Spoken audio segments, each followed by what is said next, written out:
Students, जैसे कि हम पढ़ रहे हैं chapter number 1 problem solving. Problem solving में हमने पहला स्टेप प्रॉब्लम सॉल्विंग स्टेप्स में पहला स्टेप अच्छे तरीके से अंडरस्टैंड कर लिया है। अंडरस्टैंडिंग अ प्रॉब्लम, हमने मसले को अच्छे तरीके से समझ लिया है। अब हम एक सॉल्यूशन प्लान करेंगे।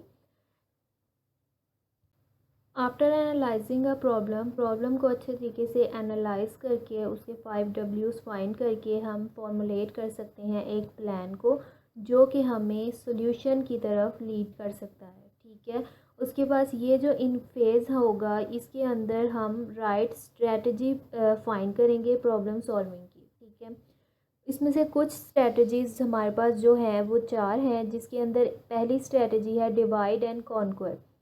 आपके पास बड़ी और कॉम्प्लेक्स प्रॉब्लम जो होगी, आप उसे छोटे छोटे प्रॉब्लम्स में डिवाइड कर लेंगे और फिर हर प्रॉब्लम को अलग अलग सॉल्व करेंगे। ठीक है, फिर उसके सोल्यूशन को आप कंबाइन कर देंगे। सेकंड स्टेप आपके पास आ जाता है, सेकंड स्ट्रेटजी है वो guess, check and improve. The designer guess a solution to a problem and then checks the correctness of the solution.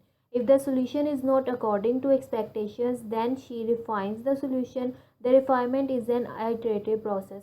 इसके अंदर क्या होता है, गैस होता है। जो डिज़ाइनर होगा, जो आपकी प्रॉब्लम को सॉल्व कर रहा होगा, वो क्या करेगा, एक सोल्यूशन गैस कर लेगा। फिर वो चेक करेगा कि ये जो सोल्यूशन है ये आपका करेक्ट सोल्यूशन है या रॉन्ग सोल्यूशन है। अगर तो ये रॉन्ग सोल्यूशन है तो फिर ये दोबारा से अपने प्रोसेस को रिपीट करेगा। अगर ये राइट सोल्यूशन है तो ये इसको इम्प्लीमेंट कर देगा। उसके बाद तीसरी स्ट्रेटजी जो होती है वो एक्टेड आउट की होती है। In this strategy the designer defines the list of to do task, afterwards he she performs the task. इसके अंदर आपका जो डिज़ाइनर होता है वो एक लिस्ट बनाता है, जिसके अंदर वो सीक्वेंसली आपकी जो टू डू टास्क होते हैं उनको लिख देता है और उसके बाद उसके ऊपर काम करना शुरू कर देता है। तीसरी स्ट्रेटजी आपके पास होती है प्रोटोटाइप। इसके अंदर आप क्या करते हैं, पिक्टोरियल फॉर्म इस्तेमाल करते हैं। आप अपने सॉल्यूशन को पिक्चर में चेंज कर लेते हैं, ड्रॉ कर लेते हैं। This technique draws a pictorial representation of the solution.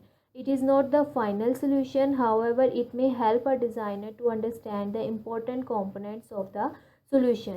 तो किसी भी सोल्यूशन को प्लान करने के लिए हमारे पास 4 स्ट्रेटजीज़ होती हैं। या तो हम कॉम्प्लेक्स प्रॉब्लम को छोटी छोटी प्रॉब्लम्स में चेंज कर लें, या फिर हम सोल्यूशन को गैस कर लें, फिर चेक कर लें उसको कि वो ठीक है कि नहीं, और फिर उसको अगर ठीक है तो ठीक है, अगर गलत है तो उसको इम्प्रूव कर लें, या फिर act it out, to do list बना लें, या फिर अपने सोल्यूशन को ड्रॉ कर लें। लेकिन आप ड्रॉ करेंगे तो ये आपका फाइनल सोल्यूशन नहीं हो सकता, इसमें भी गलतियां हो सकती हैं, लेकिन ये आपको एक एक्यूरेट सोल्यूशन की तरफ लीड कर सकता है।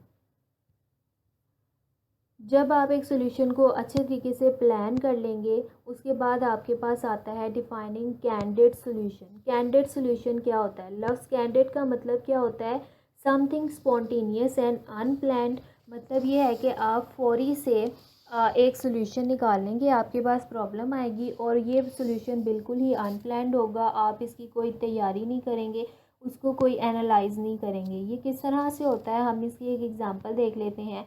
If you are asked to find numbers of students in your school who can play cricket, अगर आपको कहा जाए कि आपने उन स्टूडेंट्स का नंबर फाइंड करना है, मतलब आपने अपने स्कूल में देखना है कि कितने स्टूडेंट्स ऐसे हैं जो कि क्रिकेट खेल सकते हैं।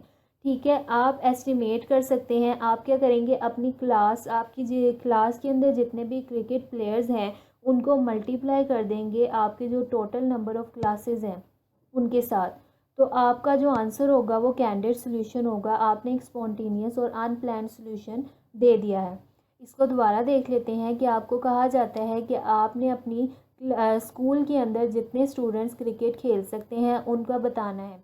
तो आप क्या करते हैं, आप अपनी क्लास में जितने क्रिकेट के स्टूडेंट्स हैं उनके नंबर को मल्टीप्लाई कर देते हैं आपके स्कूल में जितनी भी क्लासेस हैं उनके साथ। तो आपको एक स्पॉन्टेनियस सोल्यूशन मिल जाता है उसका। ये क्या करता है, आपके टाइम को बचाता है, लेकिन ये ज़रूरी नहीं है कि आपका जो सोल्यूशन आया है इस सूरत में वो एक एक्यूरेट सोल्यूशन है या फिर एक एक्चुअल सोल्यूशन है।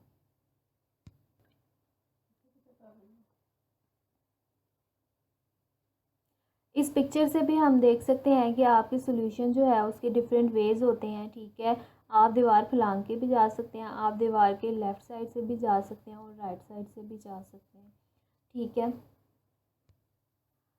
उसके बाद जब आप स्टेप नंबर 4 कंप्लीट कर लेंगे तो आपके पास आ जाता है स्टेप नंबर 5, जिसके अंदर आप क्या करते हैं, सिलेक्टिंग द बेस्ट सोल्यूशन। आपके पास 5 स्टेप्स होते हैं किसी भी प्रॉब्लम को सॉल्व करने के लिए, जिसके अंदर पहला स्टेप जो था वो डिफाइनिंग का प्रॉब्लम था, अंडरस्टैंडिंग का प्रॉब्लम, हमने सोल्यूशन को प्लान कर लिया, हमने कैंडिडेट सोल्यूशन को डिफ़ाइन कर लिया।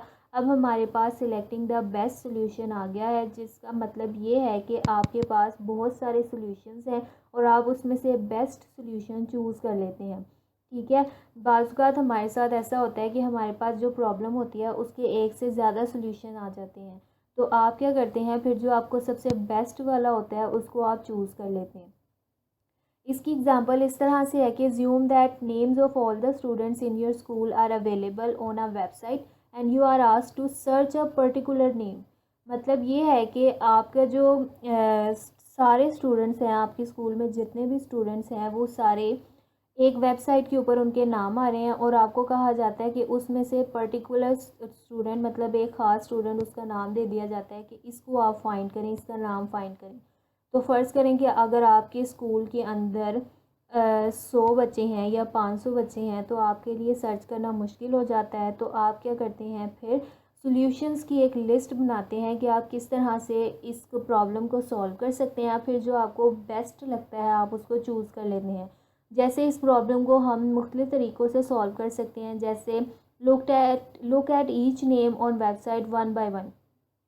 या तो आप वेबसाइट के ऊपर 1 बाय 1 सारे बच्चों के नाम चेक करें जब तक आपको पर्टिकुलर नेम मिल नहीं जाता, या फिर आप प्रिंट निकाल लें नामों के लिस्ट का और फिर सर्च करना शुरू कर दें, या फिर आप नेम्स को कॉपी करें और उनको एक्सेल शीट में लगा दें और फिर उनको अल्फ़ाबेटिकली सॉर्ट कर दें। ठीक है, या फिर आप कंट्रोल+F लिखें और जब लिस्ट अवेलेबल होगी, वेब ब्राउज़र के ऊपर लिस्ट अवेलेबल होती है, ठीक है, तो आप कंट्रोल+F करेंगे तो आपको सर्च बार ऊपर शो होना शुरू हो जाएगी, आप वहाँ पे नाम लिखें और वो नाम जो है एक्यूरेट आपके पास आ जाएगा।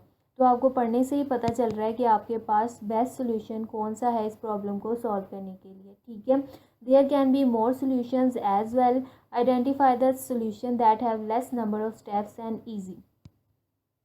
ठीक है, तो आपके पास ये प्रॉब्लम थी, आपके पास इसके 4 सॉल्यूशंस थे, आपको जो बेस्ट लगा वो आपने चूज़ कर लिया। इस तरह से किसी भी प्रॉब्लम के 4 से ज़्यादा भी सॉल्यूशन हो सकते हैं, ये आपकी प्रॉब्लम के ऊपर डिपेंड करता है कि आपने इसको किस तरह से सॉल्व करना है।